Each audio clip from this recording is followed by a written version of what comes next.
আসসালামু আলাইকুম। Welcome to my channel Taslima's lifestyle. আশা করি আপনারা সকল ভালো আছেন। আলহামদুলিল্লাহ আমিও ভালো আছি। আজকে বানাইমু ফ্রাইড রাইস। আমার যে তা লাগছে লরির তেল নিছি।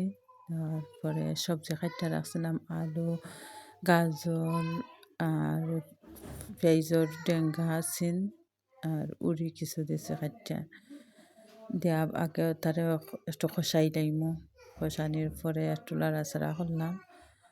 আর রাত্রের ভাত রয়েছেন, রাত্রের ভাত দিয়া এরপরে টমেটো কুচি করে নিয়েছি, কাঁচামরিচ নিছি, ডিমও দিছি, ডিম 2টা দিছি, দিয়া লাড়াচাড়া করলাম। একটু ভাজা ভাজা হওয়ার পরে ভাত দিলাইমু, দেওয়ার পরে সবটা এখনো মিক্স করে রেডি হয়ে গেল আমার ফ্রাইড রাইস। তার সকল ভালো থাকুন।